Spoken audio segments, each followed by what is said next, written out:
Hello everyone, welcome back to Rolling Solo. My name is Adam Smith, and today we're going to be unboxing a game called Assembly, Build, Solve, and Escape. And we'll talk more about what that means when we flip the box over and take a look at the box exterior. First off, this game was created by Janice Turner and Stu Turner and was published by Wren Games. Now you might be thinking this is a big box game because it's taking up a lot of the screen, but as you can see if I place my hand in it, not so much. My hand is literally bigger than this box, and it is no thicker than the width of my hand as well.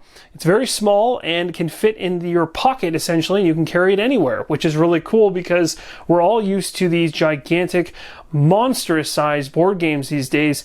It's really nice to have some of these solo options be small, portable, like Palm Island for instance, things like that are easy to carry around and play anywhere whenever you get the itch to play a solo game. It's a light and addictive puzzle game. You are on an orbital platform that assembles spaceships. All is going well until a deadly virus struck and wiped out the entire staff except for you.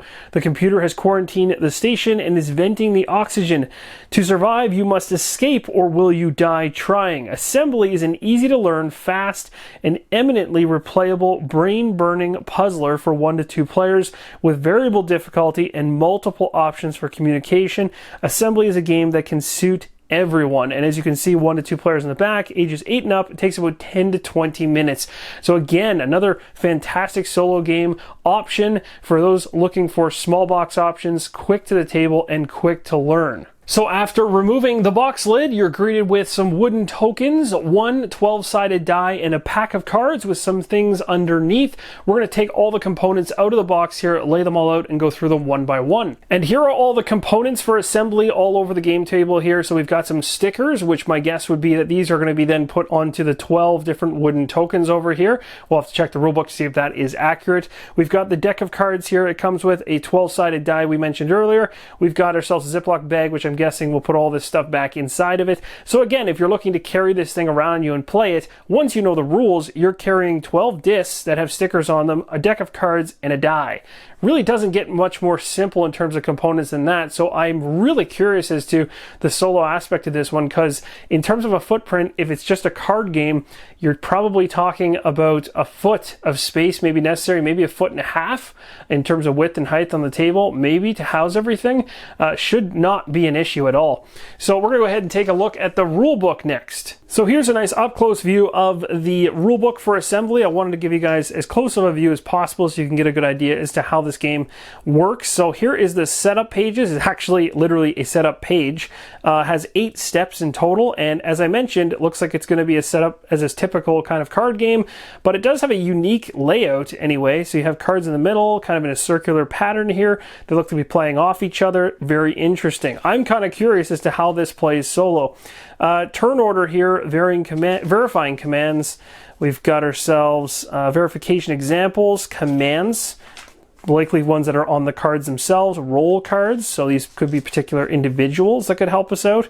Deploying modules, rotating modules. So these are all considered modules, I guess, and they're rotating and moving and stuff like that. And it is a puzzle. It's a brain burner, so you're supposed to be able to get your way into this thing. Locking bays, malfunctions. Now, malfunctions is a part of this particular base game. There is a glitches pack that you can pick up as an expansion that I'll be able to show you in a little bit.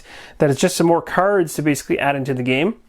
This is really cool because whenever you see a solo game that mentions things like reducing difficulty and increasing difficulty, you know that the difficulty is already balanced out to be tough.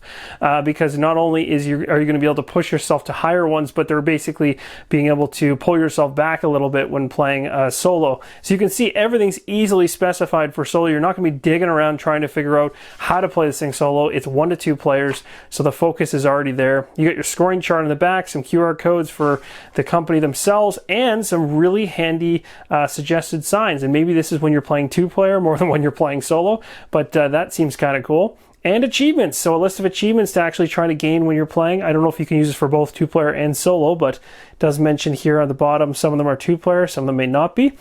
So that's pretty cool. The rulebook doesn't seem all that massive, and in total we have a page count of about 21 actual pages of rules. So here are the cards close up. Again, I'm not going to be able to speak to many of these because I haven't actually played them. The icons and the iconography is going to be foreign to me, but I can show you guys the cards. Now they are quite thick, I'm actually finding, and they're really good quality, so that's nice.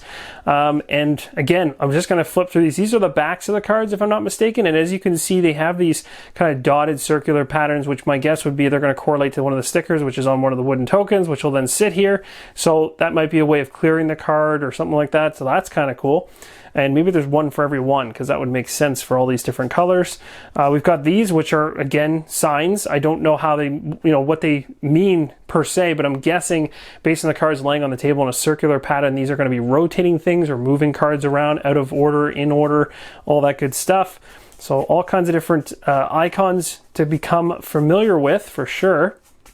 And then we've got some of those kind of individuals that you can run into, and they have particular abilities on them as well that can help you.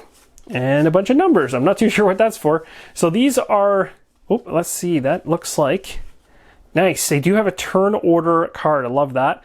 So you can keep that close by in order to remember things. I don't know if there's anything more on the other side. Nice, the commands, very helpful. So deploy, lock, swap, and rotate. So there's your commands. Your deck refresh here, so it's talking about how to do that. Flip that over. You've got verify. So it looks like you can keep all of these cards as reference cards as you're playing easily. You wouldn't need the rule book, which is fantastic. And actually, look at this, guys. You can actually pick the game up digitally. So that's really cool to know as well. So you can actually go ahead and pick it up that way. Please read. Who knows what that wants me to...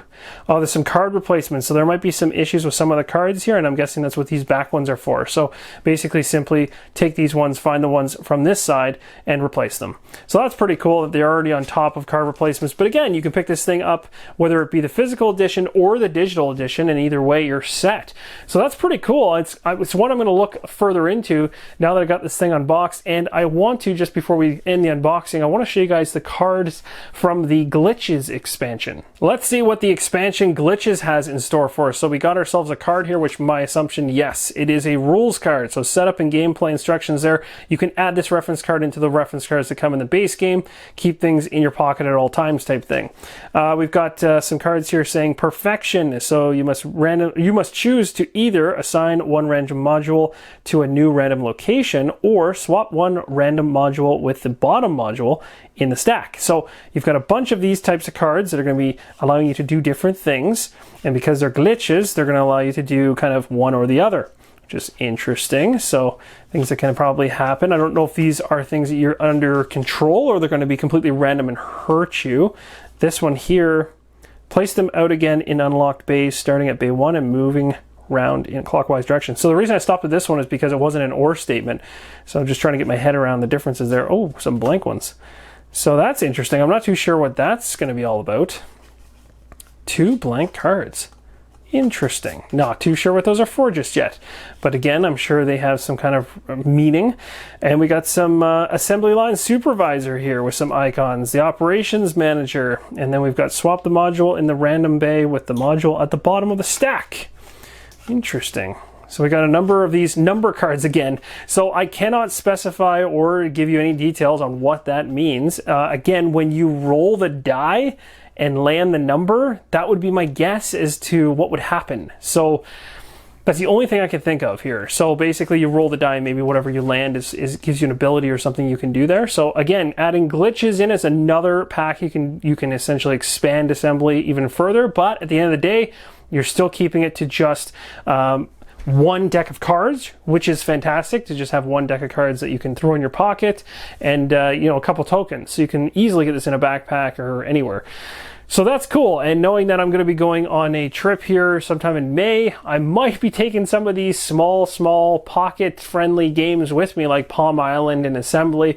So this, if you're looking for something that's not going to cost you an arm and a leg and is small print, I shouldn't say small print, but small footprint on the table and things like that, as well as having a digital edition, then I think this is something to look into here. There might be something special. So haven't heard too much about this one, so this could be a sleeper. So we'll take a look more at it in the future, and maybe I'll let you know my thoughts later on. So thank you guys so much for watching this unboxing, and as always, keep on rolling solo.